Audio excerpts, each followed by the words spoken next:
चाहे कुछ हो जाए, तूफान आए, आंधी आए, मेरी वो लालसा हमेशा रहती है कि मैं वॉक पे जाऊँ। 10 मिनट, सिर्फ 10 मिनट, ज़्यादा नहीं मैं जाती। 15 या 10 मिनट मेरी वॉक मुझे दिन भर की एनर्जी देती है। सारी नेगेटिव थिंकिंग मैं बाहर ही फेंक आती हूँ वॉक करते हुए। और वही मेरा फ्रूट है, वही मेरे फल है, वही मेरी रोटी है, वही मेरा पानी है। पता नहीं मुझे क्यों इतनी आदत पड़ गई बाहर 10 मिनट घूमने की कि मैं उसके बिना शायद सर्वाइव ही ना कर पाऊँ।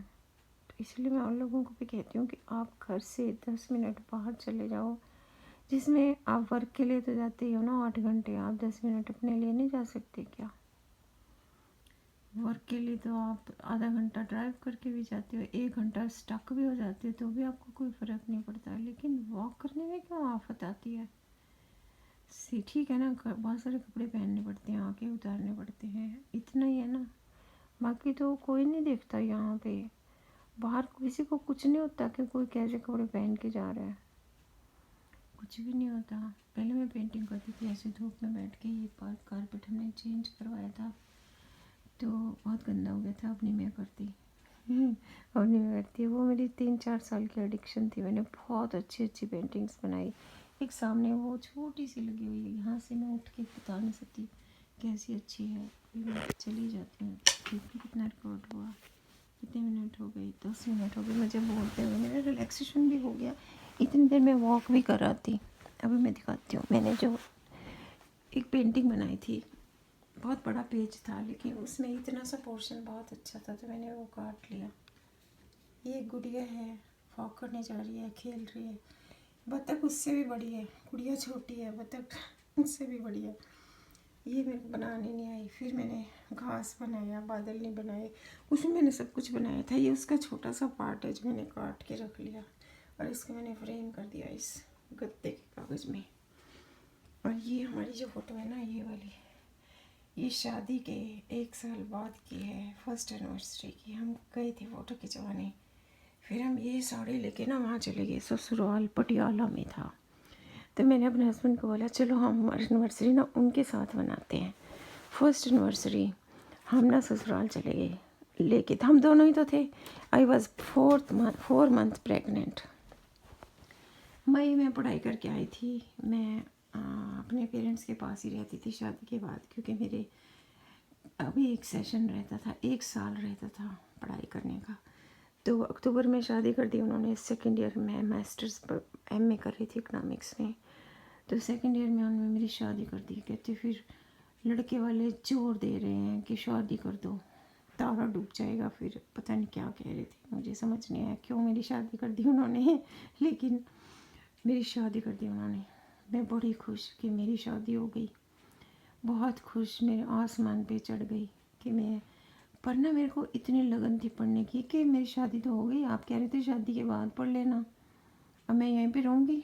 मैं अपने पेरेंट्स के घर आ गई, मेरे हस्बैंड को मना लिया मैंने, मैं ससुराल में नहीं रहूँगी, चाहे कि वो उसी में रहते थे, उसी शहर में रहते थे। मैंने कहा आप ना मुझे वहाँ छोड़ आओ, अब तो बहुत घूम लिए हम, 1 महीना हो गया, मैंने पढ़ना भी तो है।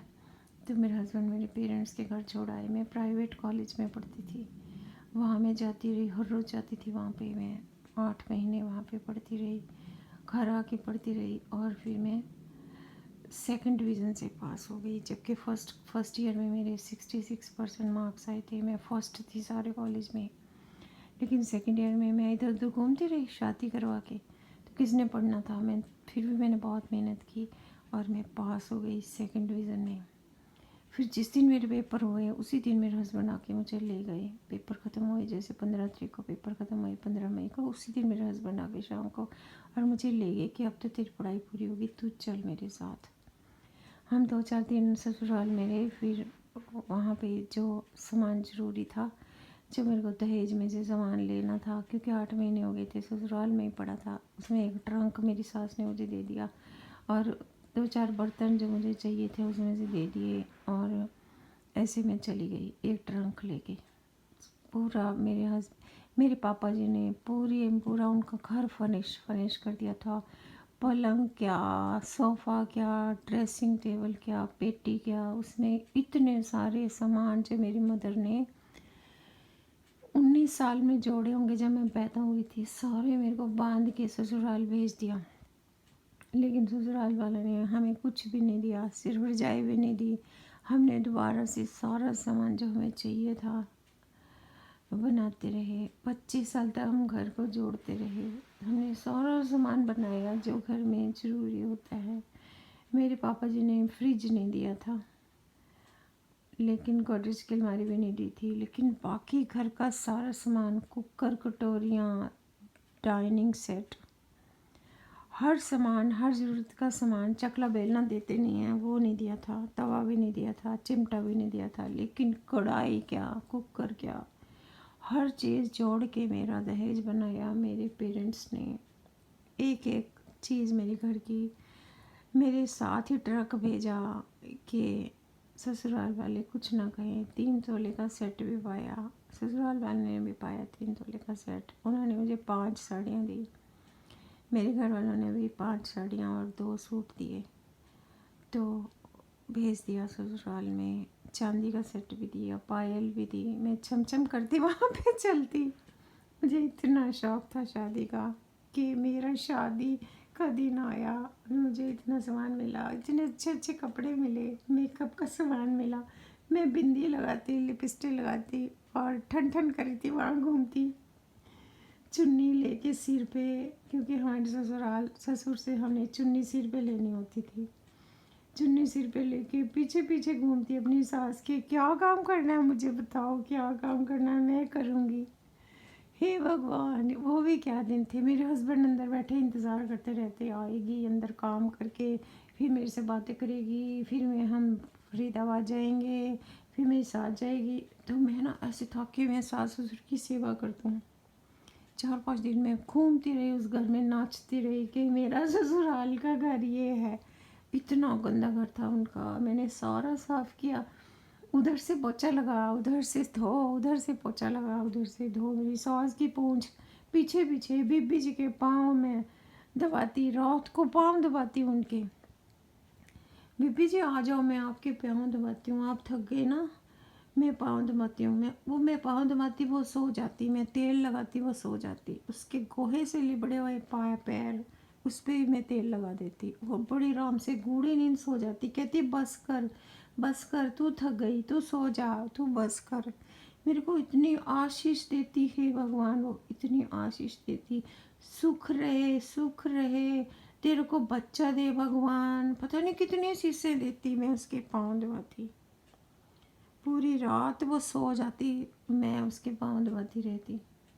पूरी रात नहीं, आधा पौना घंटा। जब भी मेरे को रात को सोने से पहले वो सो जाती, लेट जाती, पूरी टांगे पसार के लेट जाती। मैं उसके पाँव दबाती, जैसे हमने अपनी मदर को देखा था कि वो सास के पाँव दबाती थी, उसको गोड्डे दबाती थी, और वो उसको क्या आशीष देती मैंने नहीं सुना कभी।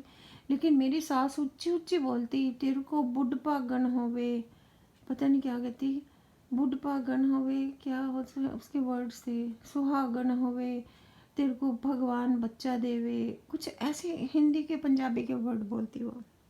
बुढ़ सुहागन होवे, कुछ ऐसा वर्ड बोलती थी। मेरी आत्मा गदगद हो जाती उसकी शीशे लेके। मैं अगले दिन और पैर दबाती उसके, क्योंकि वो हमें किसी ने दी नहीं थी वैसी ब्लेसिंग्स पहले। तो मैं अगले दिन और पाँव दबाती। इवन अमेरिका में भी जब मैं आई थी ना, मेरी सास यहाँ पे थी, जब हम आए वो यहीं पे रहती थी। उसके बेटे ने हमको बुलाया था, लेकिन उनको पहले बुला लिया था। यहाँ भी आके इतनी लंबी फ़्लाइट, मैं 2 दिन से सोई नहीं थी पैकिंग करते हुए, फिर भी आके मैंने उसके पाँव दबाए थे। मुझे कितनी आशीष दी होगी। इवन मेरे हस्बैंड भी कहते थे कि जो कुछ हमें मिला है इनके आशीर्वाद से मिला है। लेकिन वो बहुत ब्लेसिंग्स देती थी, वो बहुत अच्छी थी। मतलब कुछ नहीं कहती थी कभी भी, कुछ भी नहीं कहती थी, बहुत अच्छी थी। लेकिन हमारी जो छोटी सोच है ना, हम गलत गलत सोचते रहते हैं दूसरों के बारे में। वो सिर्फ ये कहती थी कि मुझे टाइम से रोटी दे दो और सोने की जगह दे दो, कुछ नहीं मांगती थी वो, बहुत सिंपल थी। और भगवान की पूजा करती रहती थी। मेरे हस्बैंड तो बिल्कुल ही नहीं करते, पता नहीं क्यों, उल्टे हैं बिल्कुल ही। वो अपने बाप पे गए हैं, वो बिल्कुल नहीं पूजा करता था किसी भी तरह से। और वो ना गुस्से वाले थे बहुत, वैसे ही मेरे हस्बैंड हैं, बहुत गुस्सा खाते हैं, बिना बात के गुस्सा खाते हैं। तो मुझे भी आ जाता कभी कभी। तो उनका भी फॉल्ट नहीं है, उनके अपने जीन्स में से गुस्सा मिला है। तो उनका भी फॉल्ट नहीं है, मैं उनको बहुत बार माफ़ कर देती हूँ, जाने दो जाने दो जाने दो, लेकिन कई बार वो बहुत गुस्सा खा जाते हैं, तो वो इसलिए हमारा झगड़ा हो जाता है। और कोई कोई दिन नहीं हम बोलते, बहुत सारे दिन नहीं हम बोलते, बात ही नहीं करते कि गुस्सा किया था आपने, मैंने भी किया था, लेकिन आपकी गलती थी, मनाने के लिए बहुत ज़्यादा मतलब नेगेटिव आ जाता है। तो फिर मैं अपना काम करती रहती हूँ, जो मेरे से बनता है वो काम करती रहती हूँ। मुझे हेल्प की ज़रूरत होती है लेकिन वो करते नहीं है, उनसे होता भी नहीं होगा ना, वो मेरे से इतने बड़े ही हैं, तो वो अपना टाइम पास करते रहते हैं बस, जो उनका मन करता कर लेते हैं, जो नहीं करता छोड़ देते हैं। यही रीज़न होता है कि हस्बैंड वाइफ का रिलेशन ना कई बार ख़राब हो जाता है। ख़राब नहीं होता, वो एक दूसरे के संग नहीं होते, संग रहने वाले कपल होते हैं, तो वो अलग तो नहीं हो सकते ना, वो कभी हम सोच भी नहीं सकते उसके बारे में। तो हम बनाते रहे अपने रिलेशन के, अच्छा कैसे हो सकता है, अच्छा कैसे हो सकता है, काउंसलिंग भी करवाई हमने, लेकिन आदत से मजबूर होते हैं ना, वो मैं भी हूँ वो भी हैं, तो आदत से मजबूर होने से कई बार गड़बड़ हो जाती है, लेकिन ज़्यादा दिन नहीं होती गड़बड़, जल्दी से ठीक भी हो जाती है। तो मैंने इतनी सारी स्टोरी बता दी, 20 मिनट हो गए, 2 वीडियोस रिकॉर्ड करूँगी, लेकिन जो मन में होता है ना निकाल लेना चाहिए। और रात से सोच रही हूँ कि मेरे पाँव दुख रहे हैं, मैं ना वो लगा लूँ, वो जो होता है पेट्रोलियम जेली, आज तक नहीं लगाई, पूरी रात से सोच रही हूँ, अभी लगाती हूँ और जाती हूँ वॉक पे 10 मिनट के लिए। 20 मिनट मैंने वेस्ट कर दिया, वैसे 3 बजने में तो बहुत टाइम है अभी, मैं ऐसे ही वेस्ट करती रहूँगी पूरे दिन, काम भी नहीं करूँगी ज़्यादा, लेकिन कर भी लूँगी, लेकिन फिर मैं सो जाऊँगी आके, क्योंकि घर में मैं 3 बजे तक काम ही करूँगी, इसलिए ज़्यादा थक जाती हूँ उस दिन, क्योंकि मैं घर में भी काम करके जाती हूँ और वहाँ भी करती हूँ, तो उस दिन तो चकनाचूर मेरी एनर्जी हो जाती है, खाना खुना ज़्यादा नहीं खाती। अभी वही सोचती हूँ जो इसमें मैंने बोला है ना, वो मैं फॉलो कर लूँगी, और इसलिए रिकॉर्डिंग करना बहुत ज़रूरी होता है। मेरी मेरी बेटी बहुत पंचुअल है, उसने अभी खाना बनाया ना, अभी बर्तन धो के रख देगी डिश वॉशर में, कभी नहीं पेंडिंग रखती कोई वर्क,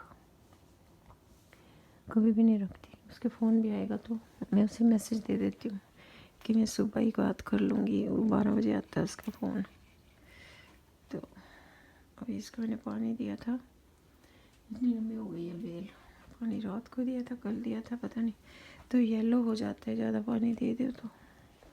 चलो बहुत अच्छी बात है कि आज तो मैंने जो हम अपने आप अपने मन में से निकालते हैं ना, उससे बहुत ज़्यादा रियलाइजेशन होती है कि हम क्या बोल रहे थे, हम क्या बोल रहे थे, तो उससे ना रियलाइजेशन होती है कि क्या गलत है क्या ठीक है, बहुत फ़ायदा होता है उससे। तो मैं ऐसे ही अपनी वॉइस को रिकॉर्ड कर लेती हूँ, ताकि मैं आगे से ठीक सोचूँ, ठीक करूँ और ठीक सारा दिन निकले। तो उसी से मुझको अपने आप ही जो अंदर से बोला होता है ना, उससे मुझे रियलाइजेशन हो जाती है, तो इसीलिए मैं बोलती रहती हूँ, कुछ कुछ बोलती रहती हूँ।